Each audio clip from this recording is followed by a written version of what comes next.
Wow, wow, wow. Allez le bleu, as he said, which means go the blue for France. And what a day for Esteban Ocon. We've had a couple of weeks of great sport in the Olympics, but I think that rivals it. That had everything. The Hungarian Grand Prix in the books, and quite frankly, a classic. Yeah, absolutely. Fantastic to see just everything that played a part. We talked about elbows out in the beginning. I didn't expect Bottas to be putting his out, but it worked. He did put his Elmos out. He got the chrome foghorn out. Yeah, what a crazy mess in the beginning, and that certainly shook things up. Ocon cashed in big off of Vettel, back up on podium. Gosh, it feels like it's first time forever. Wow, that was incredible. I believe Dave's on the line. Your thoughts, Dave? Hey, I think you need a week to digest it, really, and come up with. I mean, that was just fantastic. Sitting at home watching it, it's brilliant. It's what you want to see, isn't it? Yeah, absolutely. That is what we've been hoping for. As Jack Nichols said in commentary, or as Ted Kravitz, excuse me, said, he's been waiting 12 years to see Alonso and Hamilton like that. The voice of American Formula One is back on the line. Bob Varsha, you've seen a fair few races in your time, but that's up there with him, isn't it? He's still getting in, but yeah. Yeah, he's still coming on. We'll hear from Bob in a moment. That was phenomenal. And, I loved watching Hamilton and Alonso go at it. Yeah. There was several laps there. They were just on it with each other, all those kinds of things where, the inside, Alonso was driving in his rearview mirror. He was staring at that rearview mirror, watching what Ham was doing. He had played the same lines. He set him up a couple of times and was positioned off of the primary race line. And if you're a non-fan of Lewis Hamilton, of which there are some, who think, well, he's got the best car, he's bound to win every time, and Mercedes, et cetera, you can't doubt those skills today. It was a phenomenal drive. Although I have to ask the question, and when we get Bob, I want to talk about that, because he messaged me during the race saying, what on earth was Mercedes thinking starting him on intermediates? There were so many bizarre things happening. Not only did we see some great racing, we also saw some bizarre decisions. Yeah, that was, to me, that was really risky. But, I have to think when I see something like that, knowing they've got 1 million gigabytes. I don't know. We need John Massengale here for storage size. Too many. That's the problem, Les. Too many. Too many. Yeah. By the way, John Massengale is on an anorak tour. He's off at the moment. He's gone to Nerd Camp, I think, or Nerd Summer Camp. Okay. Nerd alert! There you go. He's trying to work out the fans of each computer. So call back from last week. Yeah. But he'll be back. He'll be back for Spa. But we're here all week. Go ahead, Dave. Jonathan, what's the story going to be with conspiracy theories with Bottas taking out the 2 Red Bulls? That's got to keep us going for another week, hasn't it? Well, I was about to say he did his job, didn't he? He wants to keep his drive, so the job is defend Hamilton at all costs, and if you can beat the Red Bulls. That's exactly what he did in turn 1. Yeah, that's going to be interesting. One of the things is I looked at all that shrapnel that was out on the ground after that melee, the mayhem. The thing doesn't come across the same when I say mayhem. Nah. But anyway, one of the things. No! Oh, mayhem! Yeah, it's all in the the delivery. Yeah. All righty. So here's what I saw in that. Yes, shrapnel all over the ground. Cars in pieces, dogs, cats, all of that.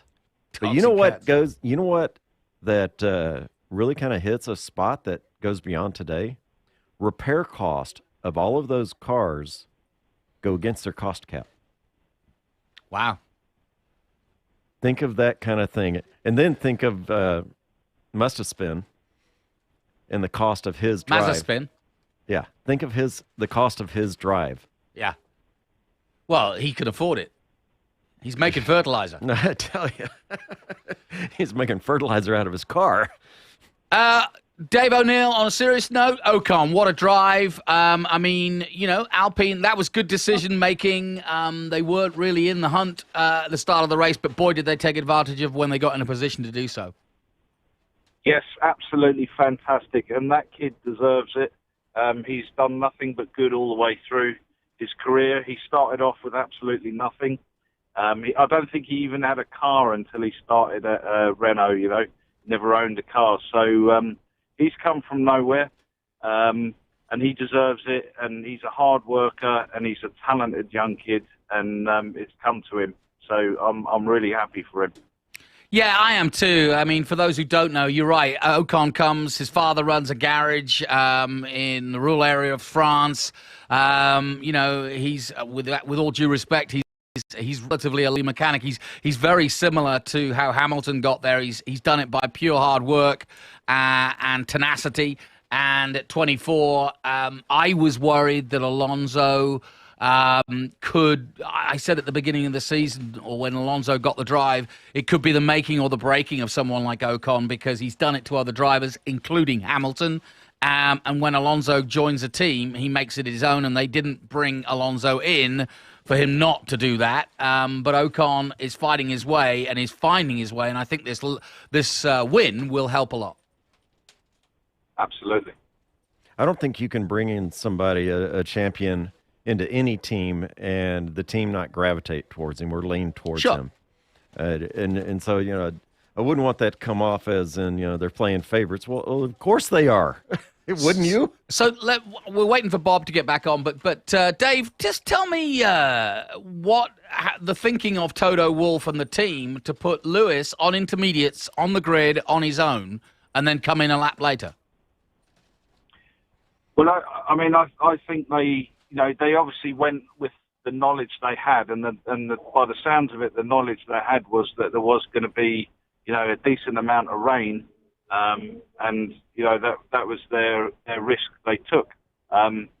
They probably thought it was a calculated risk, huge amount of weather information to look at, and again, that's the direction they went. To win, sometimes you have to take the chance, and again, this time didn't get it.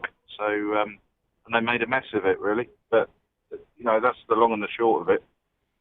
And Hamilton now 7 points clear in the championship. I mean, what a difference 2 weeks makes. 1 minute going into the British Grand Prix. Verstappen and Red Bull are flying high. They tried everything in the book to try and get a bigger penalty for Hamilton. But as it stands, Hamilton gets a first and a third in 2 weeks and takes the championship lead again. Yeah. I think the other winners, on the podium are Williams. What a fantastic result for Williams. Shame it's that way around. With the amount of effort Russell's put into getting the team going in a forward direction. As a driver. But yeah, absolutely fantastic. I can feel their feelings. When you score a point in a team and you're in the back of the grid, they didn't do that. They scored 4 or 5 points, but. It's brilliant. It's absolutely brilliant for the Williams team. Yeah, and it's a team united too. Russell came on the radio mid-race and said, if you need me to back up Nicky, use me, as it were, to do so. And I think that's a really important factor, that they've got a team together there. They've got a huge talent in Russell who may be there or not there. And either way, if they don't keep Russell, they're going to get someone like Bottas or somebody good. The stuff going on in the background, I've been following Williams very closely. They've had a huge amount of different sponsors, mainly from America, given that they've got this American investor now, including another, I can't remember the name of the company, a new company coming in this weekend. So when you look at where Williams were a year ago, no question in my mind that this is going to be a huge, huge thing for everybody at their factory. I want to bring in Bob Varsha, the voice of American Formula One. Bob, I was saying earlier, you've seen a fair few races in your time, but that's up there with them, isn't it?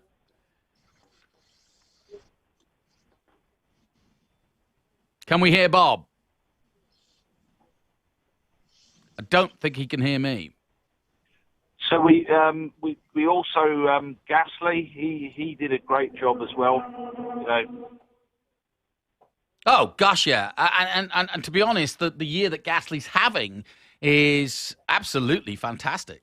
I'm still taking my hat off to whatever AlphaTauri has done behind the scenes, because that car is competitive and Gasly is on top of his game, no question. Yeah, Vettel as well. We have to give him credit. The other thing is who got driver of the day. Good question. I don't know. Oh, got it. We There it got is. Bob back. There's Alonso got driver of the day. Yep. Good call. Bob, like I was trying to get you earlier, but like I said, you've seen a fair few classics from the Hungaro ring, but that was right up there, wasn't it? Oh, absolutely. I mean, that was just stunning stuff. I mean, from the fiasco of the opening lap to those incredible battles coming back all the way through the field. I mean, watching Alonso and Hamilton going after each other, and Sainz and Hamilton, and Vettel and Ocon, and who can say that that's not some of the best racing you'll ever see? Yeah, And I know. apologize, by the way. I wanted to hear what Ocon had to say in his Twitter interview before I rejoined. Well, then tell us, because we've been chottling away. What did Esteban say? To be honest, I think he was totally gobsmacked by the whole thing. It's kind of like when Eddie Cheever won the Indianapolis 500, got out of the car and said, I never thought this would happen, so I never thought of anything that I wanted to say. He didn't prepare a speech. And it was just like that, Here's a guy who stepped away from the sport for a year. He was thought of maybe as a B-list, maybe somebody's good number two. And then he goes out here at the Hungaro ring under pressure from a four-time world champion, never puts a wheel wrong. I mean, that kid was just a total ace today. If Alonso didn't get driver of the day, I think Ocon definitely should. Yeah, and Alpine should as well. The first time since a Frenchman in a French car has won a Grand Prix since 1983, Alain Prost, back in the day. And it's the first time since Ocon has won a single-seater race since 2013 GP3. And that was also the last time that the Renault team won a race. And funnily enough, it was Alonso. Yeah. love those stats. Yeah, it really is a lovely story for a lot of reasons. But more importantly, Dave, as we sort of head for the summer break, I know as a team leader, this is where you kind of take stock. You start to think about what you did right and what you did wrong for the second half of the season, although it's almost a second third of the season plus, because we've got 23 races, we're told. What are your thoughts of overall going into the summer break? Yeah, well, I mean, especially from the human aspect, it's time for people to spend time with their families, whether they can go on holiday or not. But being at home for an amount of time with the kids and the family and getting it together. But on the business side of things, the main thing is you get time to sort of draw a line in the sand and see what you did right and wrong, and come back stronger for the latter part of the season. But it's normally a break that is well deserved within the community, and of course everyone will be packing up as quick as they can. The rain normally comes in, so you're normally packing up in the wet. But yeah, it's a good time of the season. Yeah, no question about it. And in terms of the overall battle between Red Bull and Mercedes, is this going to roll on, or is somebody going to start dominating? I think it needs to roll on, and it is going to roll on. There's no one that's got the upper legs. We went to a circuit here today that is a little bit twisty and not too much an advantage down the straight. And then the rest of the season, there's some big circuits coming up. So I don't personally think anyone's going to stretch their legs too far, and I think we have a nice battle coming into the second part of the season.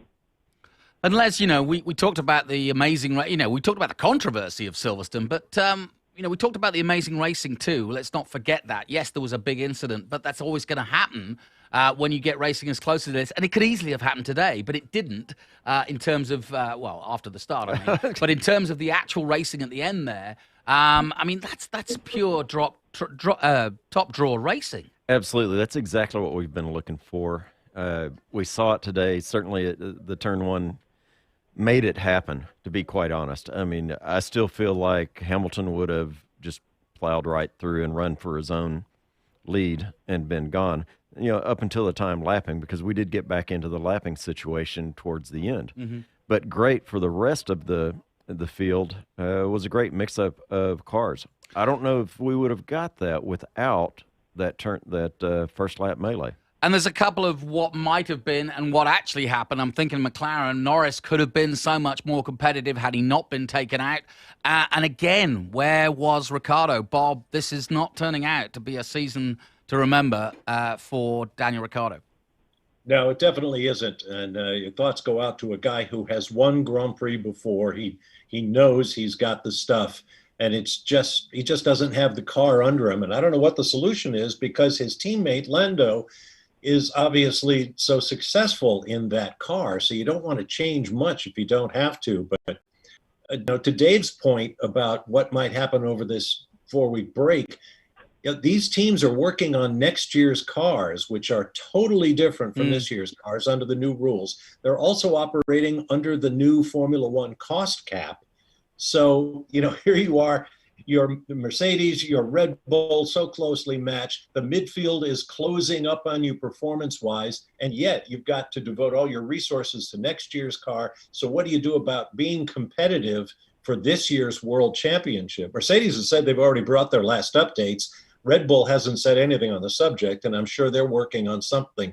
I think it's going to be really interesting when we go to Spa and Monza and Sochi and Coda and all the places we'll be going to in the second half of this season, because teams have some very hard decisions to make about how they allocate their resources, and we'll see the fruits of that on the other side. You're listening to Bob Varsha and Dave O'Neill, two of the most learned folk in America right now on Formula One. You can join the conversation too, 512-643-LIVE. That's 5483, 512-643-LIVE. And the Speed City F1 post-race show on SiriusXM is brought to you by CrowdStrike. Use the cloud to secure your team in the office, at the track, or anywhere with CrowdStrike at crowdstrike.com/anywhere. Join us after this break.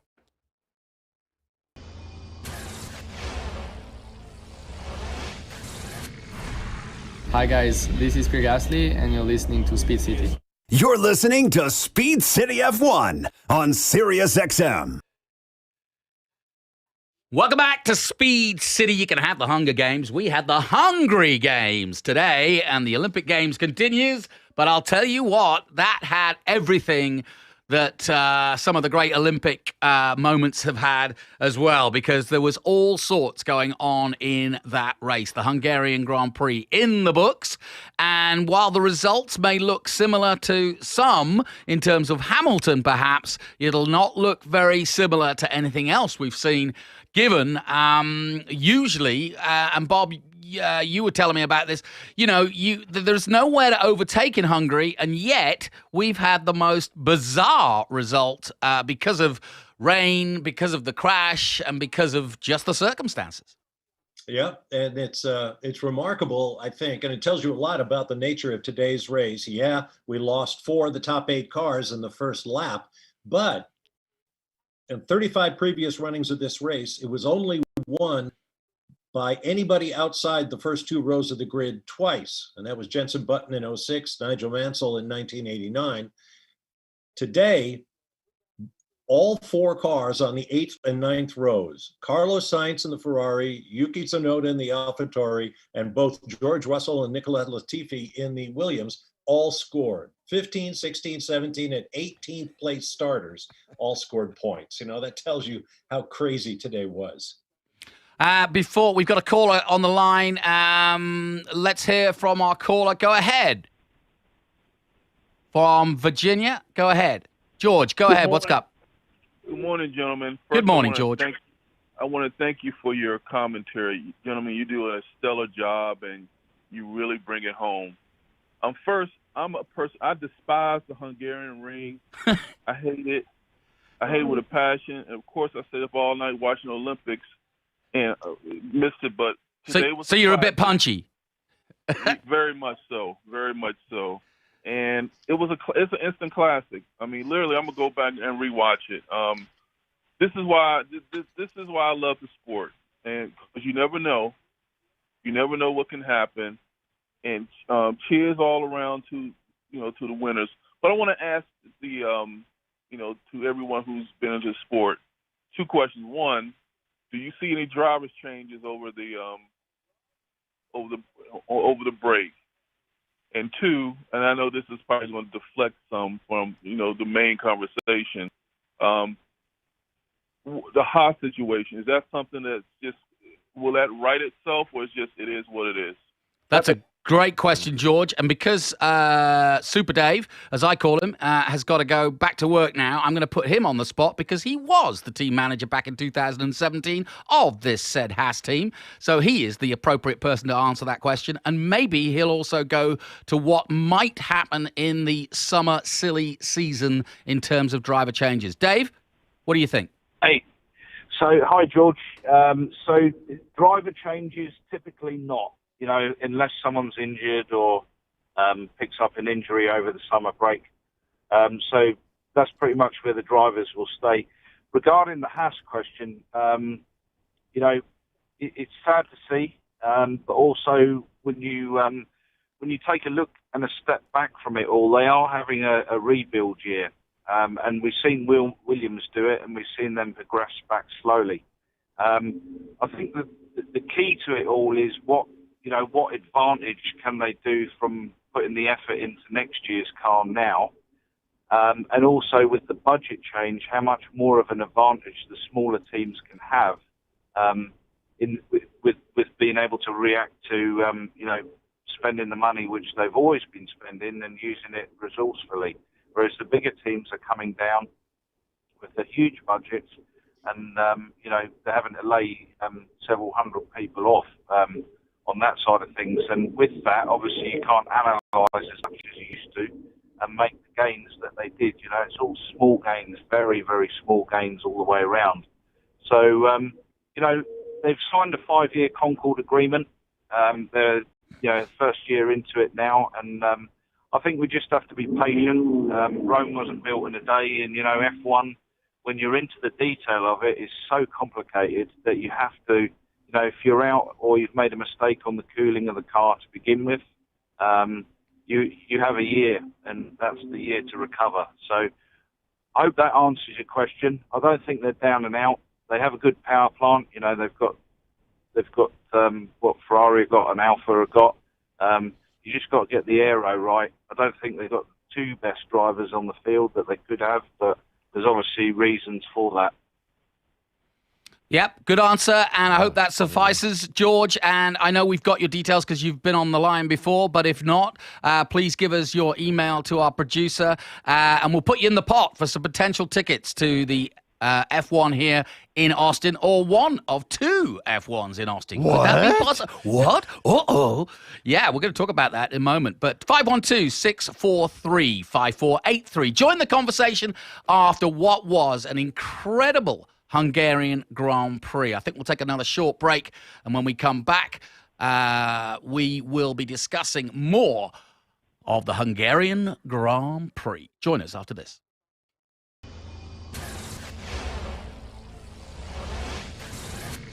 Hi, this is Gene Haas, and this is Speed City. You're listening to Speed City F1 on Sirius XM. Welcome back to Speed City here in Austin, Texas, where we have been looking at the Hungarian Grand Prix, a cracking Hungarian Grand Prix that had everything, really, right from the get-go, including one of the most bizarre starts where one competitor, Lewis Hamilton, chose to drive on intermediates with nobody else on the grid. The only time I've ever seen anything like that was, well, you could look at Indianapolis a few years ago, but it's in MotoGP when Jack Miller was the only one in a similar situation that did that in motorcycle racing and was left to start on his own. So quite bizarre, lots going on, and we've also got a caller on the line, 512-643-LIVE. That's 5483. Join us. And Drew's on the line from Houston, Texas. Drew, what's on your mind? Hey, guys. Good job, as always. I got two thoughts on how about Mick Schumacher giving the business to Verstappen in front of everyone in the whole world? Yeah. Driving. Very chip true. off the old block. I like that. It's so good to see a Schumacher in F1, and it's so good seeing Mick race for Haas. I mean, it just warmed my heart. Yeah, and by the way, I was talking to Bob about this yesterday.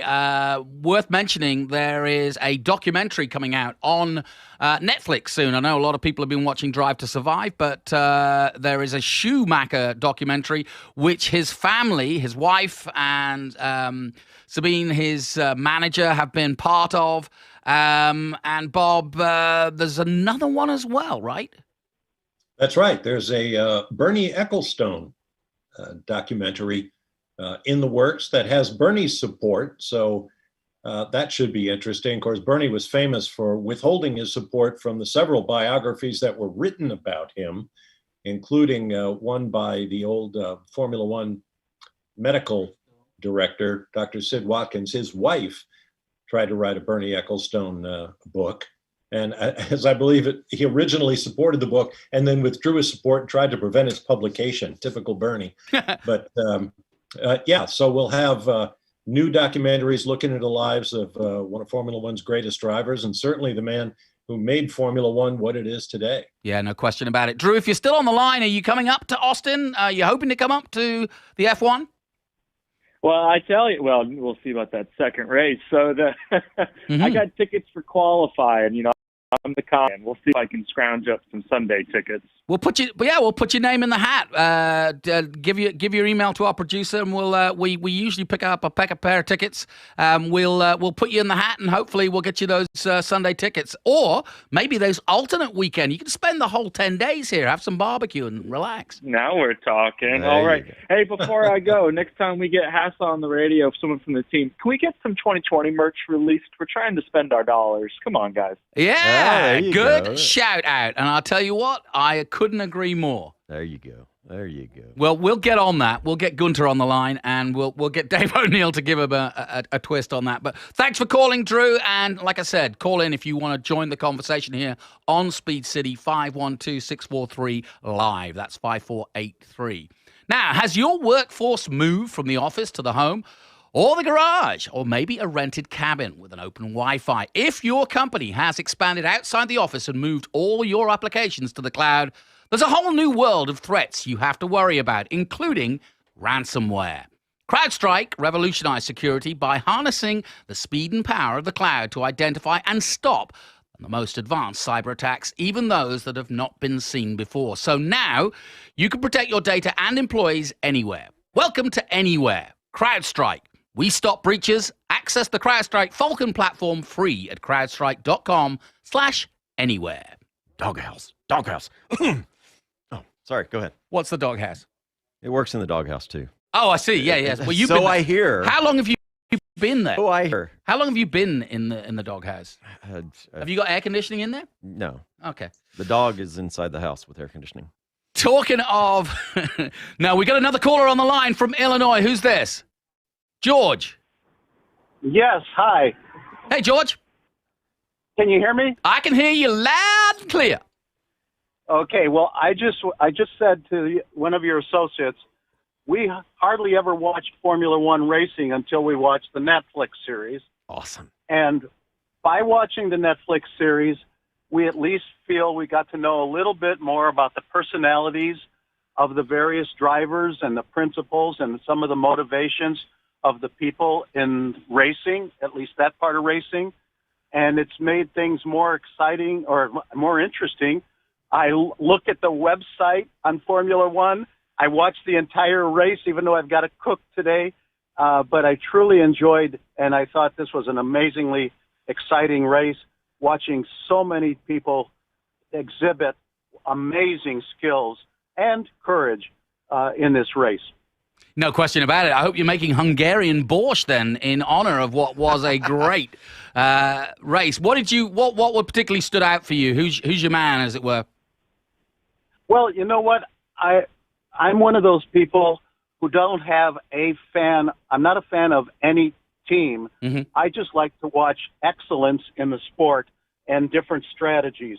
And I mean, from seeing the winner, Alonso and Hamilton, in that contest right there. Yeah. The risk taking that Norris took, and he actually succeeded amazingly, to get where he got at the start of the race. Yeah. I mean, there were so many things like that throughout the race.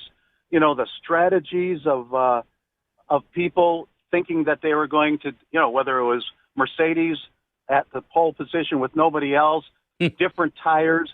I mean, it had everything. It had strategy, courage, skill, excitement. It had everything as far as I'm concerned. Yeah, you make a good point, and Americans around the US are starting to now understand that Formula One is intricate, and that's the best way I can say it. It's a bit like when you really open up the Pandora's box that is at NFL, and if you don't know it, as a foreigner, you come here watching American football, and the quarterback throws the guy to go, but then there's so much more going on, and you realize that, and it's the same with Formula One. If you're looking for something really simple, it ain't Formula One, but once you realize the intricacies of what is going on and the money involved and what it takes to do what they do, I think you'll find that this is a fascinating sport which just keeps on giving. Some races aren't as exciting as that one was, but that's when you look at the strategy. That's when you realize that it's a 23 long game in terms of races. Yeah. What about coming down to Austin? Are you coming down for the F1? That's an interesting question. I haven't thought about it that far. You've still got, I hate to say it, we've still got issues with the pandemic over here. Yeah. And they're not getting better. And I was also a shout out to Williams, George Russell, and the team for making the best of what they had available to them. I know they say Alpina, but in America we say Alpine. That it's amazing what they did. You can see that I am really interested in seeing a variety of different exhibitions of effort and intelligence. And that's what I enjoy about sports, whether it's basketball, football, baseball. And I like to see the combination of everything being exhibited as a fan. Yeah, and you pinpointed it perfectly. Alpine's story this weekend alone is fascinating, and their history over the last decade. For those of you who knew the Renault team when they were the world champion, winning and beating championship, both with Williams as an engine supplier and then as Renault as a team too. To see them now coming back and becoming a force to be reckoned with, especially with Alonso back to the top of his game, no question about it. George, we'll put you in the hat. We've got your email, I hope, and we'll put you in the hat, and we'll hopefully clear that pandemic away and get you down here for October. Thank you so much. Thanks for coming on. That was George from Illinois. Feel free to join us, 512-643-LIVE. That's 5483. 512-64543-LES. Hey, and speaking of Renault, I was speaking to our buddy Andy Stobart, who was the head press officer for Renault F1 some time ago. Stay tuned. He is bringing some special guests to us here in the next couple of weeks. Yeah. Good to hear Andy Stobart still involved at the sharp end of motor racing, and he'll be here, I'm sure, in October. Bob, we catch our breath towards the summer break, but I think the intensity is just going to ramp up in the next few weeks. Oh, no question. No question. I mean, we heard what Dave said earlier about he doesn't expect much in the way of driver announcements during the break, but they are surely coming. I mean, the big Mercedes announcement about whether Bottas will be replaced. Has Sergio Perez done enough to retain his seat alongside Max Verstappen? Pierre Gasly had told the press some time ago that he's hearing from other teams, so there may be some movement there, though he'd probably have to move out of the Red Bull system to do it. If Daniel Ricciardo can't get his act together, who knows?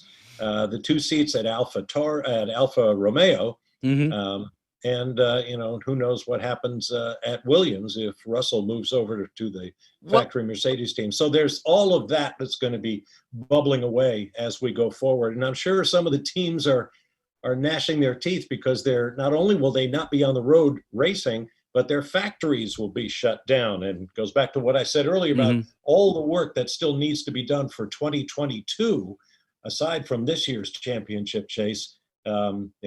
you'll be the cricket around the Formula One factories for a couple of weeks, and that'll make folks a little nervous. Yeah, but they need the break. They need the time off, as Dave O'Neill has rightly said. Let me talk about those dominoes, though, because let's just state the obvious. I know a lot of fans out there know this, but let's just state it as we know it. The belief is that George Russell will move from Williams to Mercedes. That's the talk.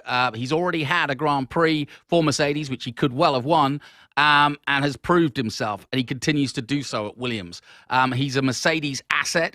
But if that domino falls, then who replaces him at Williams? The talk is that Bottas could do a straight swap. The other option for Bottas could be to replace Raikkonen at Alfa Romeo, because Raikkonen can't go on forever. He's 83 now, I think. No, he's not. But I think he's getting to the end of his time in Formula One. And as you say, both seats could be available at Giovinazzi. You're right. Gasly's stock is high. Ricciardo's stock is low. Norris's is stratospherically high. And what about Ocon? Former Mercedes asset, now with Renault. Could they come into the? Could he come into the picture? Yeah, and these are important relationships. For Bottas to go to Alfa, he'd have to switch from being a Mercedes driver to a Ferrari driver, and that's significant given the way Formula One works and the driver associations, not only with their teams but with their manufacturers. Well, Bob, we got another caller on the line. It's Cody from San Francisco. Go ahead, West Coast. Gentlemen, how are you? What a drive today. So impressed with Esteban Ocon and what he was able to accomplish. Taking advantage of a bit of fortune there, but ultimately, just so great to kind of see a refreshing podium today. One thing that I really wanted to touch on, is you mentioned Daniel Ricciardo, obviously an easy guy to root for, but really has not been able to find his footing since leaving Red Bull. And, just wanted to get your guys' take on his status at McLaren and what's it going to take for him to ultimately, get back to the ways that we saw, with him many years ago now, because, he's somebody that I think obviously still has the talent, but whether it just be a string of luck or whatever, he just hasn't had it's just been tough for him. And so just curious to get your guys' thoughts on that. And again, what a drive today. Just a fantastic race. And Cody, if we don't have your details, we'll put you in the hat for the draw on our F1 tickets to Austin. Do you fancy coming? Would love to. Yes, Austin, fantastic place. Have a bit of family down there, and would love nothing more than to come and take up a bedroom in their house for a weekend and beat the race. Absolutely. We can do swapsies. I'm coming out to Monterey for the Classic and again in November, so I'll be coming out to Laguna pretty soon. Beautiful. All right, so maybe I'll see you there as well. Thank you. Well, thanks for calling, Cody. And like I said, join in the conversation, 512-643-5483. Les. Okay, one of y'all bring me the jar of salsa from the Stinking Rose there in San Francisco. You guys keep The coming. Stinking Rose? Oh, fantastic Italian place with this. Anyway, we digress. Yeah, it's Getting all hungry. food with you. Yeah, it is. Also at an Italian restaurant? Yeah. Yeah. It's a great little table thing you put on the bread. Anyway. Let's pick up that Andy conversation about Ricciardo. Andy Stobart again used to. We just mentioned him a few minutes ago. Used to be Daniel Ricciardo's press officer. That's right. I would love to have that question him. My thoughts are he's going to say something about it's a very different mindset of Red Bull. Red Bull, he became number 2 driver. And then, the vehicles are a very different approach to design between those, between what he's dealing with now as well as when it was Renault, when he was in the Renault car. Mm-hmm. Each driver has a little bit different style in the way like the car is engineered as well as the way it's set up. And we saw that with Sebastian Vettel. And I wonder if he's not struggling with the same obstacles. Yeah, I mean, when we started talking about this at the beginning of the season, because let's face it, Ricciardo has struggled right from the get-go with this car, and we tried to drill into it, or at least the journalists in Formula One did, and he was asked about it several times, and Norris has a way of car. And let's face it, that car has been kind of designed around him, simply because of the movement that has been within the team, science and so on. So Ricciardo came in there and just couldn't get comfortable with I think the front of the car and using the tires. But that's about as much as I can remember from the start of the season. Bob, help me out. But what's your take? Why is Ricciardo not coming to grips with that McLaren? Well, it's I will say he's in good company. We've seen other drivers struggle to get to terms with their cars. Alonso has had some success now as an Alpine driver. Ricardo less so. Ricardo's such an easy guy to like, which is probably the tragedy of this whole situation. He bears the number 3 on his car because he's a big fan of Dale Earnhardt Sr. I will say this with regard to Ricardo and Perez and Sainz, and I'm trying to think of all the guys who are in a car for the first time this year. At the end of this year, the needle goes back to 0 because next year's cars are going to be radically different from this year's cars. So anybody, the Toto Wolffs of the world who are making decisions on drivers have to keep that in mind is, am I worried about the way a driver is performing in my car now? I got to think about how he might perform in that car, that very different car he's going to have next year. My hero guy may be having trouble with the car next year, and an experienced guy like a Sainz and like a Ricardo, might shine in a brand new car if he can come to grips with it so quickly. So that's a factor to consider too. But as to why Daniel is struggling, boy, I don't know, and I don't think he knows, to be honest. Well, Bob, I'm going to have to stop you there. The conversation will roll on here in America with the voice of American motorsport and Formula One, Speed City. We'll be back next time from Spa after the summer break. We'll see you then.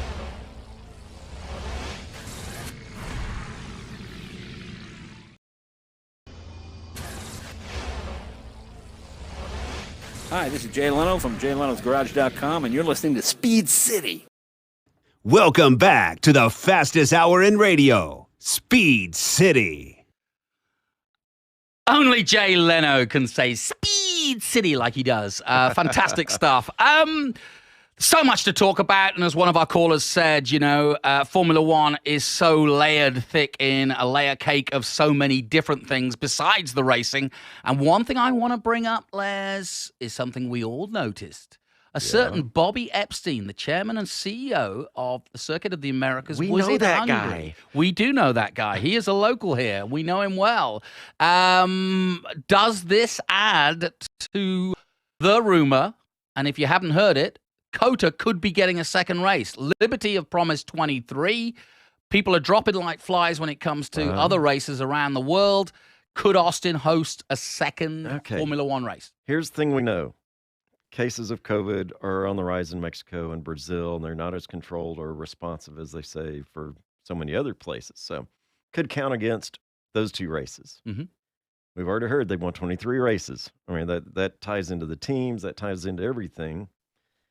Coming over to the U.S. for one single race is makes that a really expensive race operationally. Yeah. Although it would include going to Mexico and Brazil, presumably. Yeah, if they stay on course. So, Makes second it race interesting. here, operationally, having been around the operations world, to set up your circus tent one time and put on 2 shows is really a smart decision versus tearing it apart and going to a second show, second site to do it. I'm totally behind staying here. I think they've got that option to stay here. I think it's a very solid opportunity. After seeing Bobby there, why would Bobby travel across the world in the middle of with what's going on in the pandemic and some of the places on the way, things like that, and do that? Now we've seen it also here at COTA when we know there are decisions that are about to be made. We've seen people that otherwise had no business at COTA show up at that race. Yeah. And they're in that conversation. Yeah. That's the scenario that is my perception of what we saw today. Yeah, and Bob Varsha, we had Bobby on the show a couple of weeks ago talking about this very topic, and he did not poo-poo it. He did not say no way. No. In fact, he was quite erudite. He said, because Indy was in the mix as well, and he said they can't do it. It's too cold in October. But we can, and we are open to it. He said, we have not spoken yet, but I'm open to the idea. Surely in Hungary, he's talking about it. Well, I'm thinking about this, thinking, okay, another date in the United States. Now, I'm sure Bobby and company will have COTA covered. They'll be fine. I'm thinking about, law enforcement for handling all that traffic. If I'm a restaurant owner or a racing tour operator, am I blocking hotel rooms? Am I, doing all the kind of prep that has to happen well in advance of such a thing? I mean, those sorts of hospitality folks are just going to be dying for an announcement sometime soon as possible, because it's already too late to be anything but crazy. Yeah, and if I was a hotelier or restaurateur, I'd be delighted. MotoGP at the beginning of October. The possibility of 2 weekends of Formula One. The Rolling Stones are coming. I know my Trans Am series with SVRA will be here early November. So as far as I can see, that looks like a block of about 5 weeks. Add Formula 4, the W Series, FIA F3 finishing their series here. MotoGP. It's getting busy in October. And then a bit of Halloween and UT football. Why not?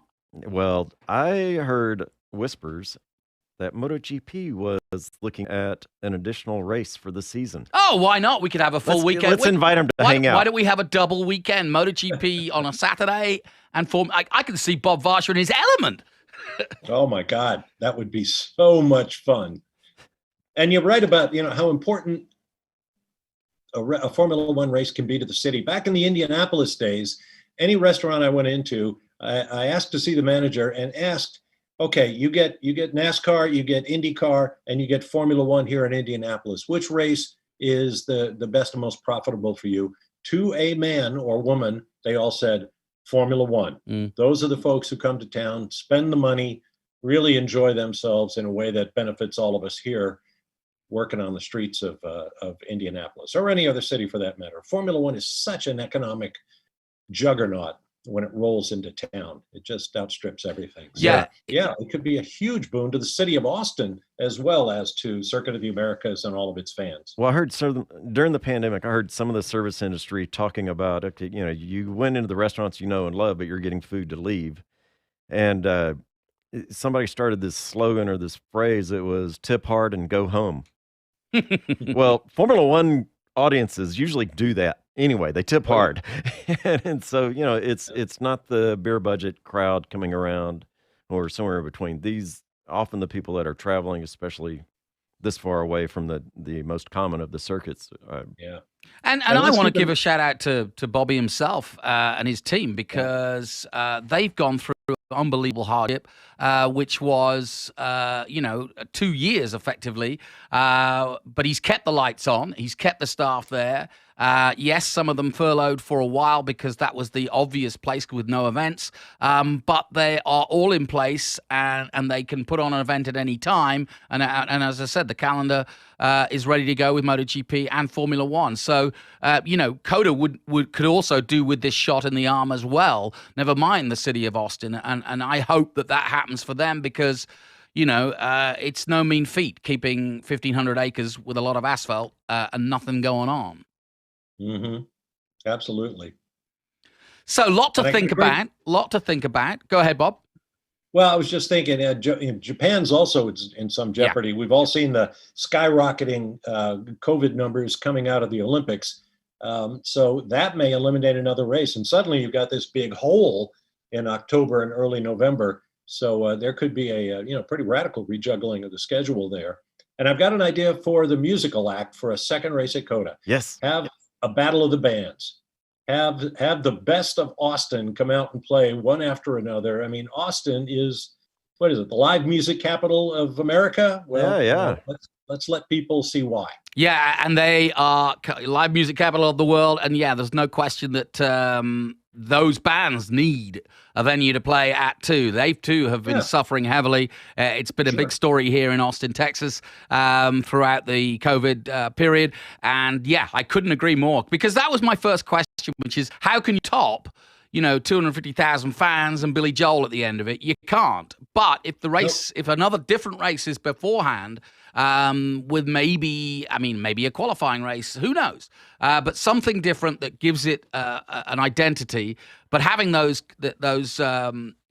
cats of Formula One in town for another extra week, I think we could have some fun with them because they enjoy the city of Austin. They always do something funky, whether it's ride the bull or go out to a ranch or, I don't know, whatever they want to do. I'll throw this out there, too. Back in the day when I was traveling with the series as opposed to sitting in a studio calling races, there was a pickup band, if you want to call it, in Formula One. Journalists, team people. That's right. And there's some very talented musicians working in Formula One doing other things. You might pull together maybe a little bit of a ragtag, but these are the actors, the players in the arena coming out to entertain. So that might be fun too. Well, Joe Roberts plays in a band. He's the MotoGP Moto2 guy. Connor Daly plays guitar. Connor Daly plays. You've got who else? What did Alexander Rossi play keyboards at one point? He may well have done. So we could get a band together. Yeah, of course, we can always drag out Damon. We'll put Bob out front. Damon Hill will be here. He plays guitar. Yeah. His son plays drums. We could do that. I bet I could get him into Antone's if we don't have it out at Coda. How cool would that be? Yeah. We'll get Gary Clark Jr. to headline it. Get pro musicians who happen to be car guys like Michael Anthony and true. What have you. Get Sammy to come back. Yeah, Sammy Hagar will come back. He can't drive 55. An all-star band. An all-star band. Looking ahead, Bob, we're running out of time, but looking ahead to that summer break, what have we learned? What are we learning? What's your take on what will happen? We've talked about Ricciardo, but what about your feeling on Bottas? Should he stay or should he go? I think he should go. I think it'll be good for him. I mean, he obviously wants to be a team leader, wants to be a number one. He'll have that opportunity. Things are getting more competitive across the board. He could go to a place like Williams or even, well, it's not going to happen at Aston Martin. Any Mercedes team, should he stay with the brand. And I think that would be good for him. He has Lewis's support. And Lewis doesn't know what he might have to deal with if a George Russell comes and gets in that other car. So, it's a real toss-up. But I'm leaning toward the fact that Bottas might need to go, if only to take the heat off the team about what they're going to do about Bottas.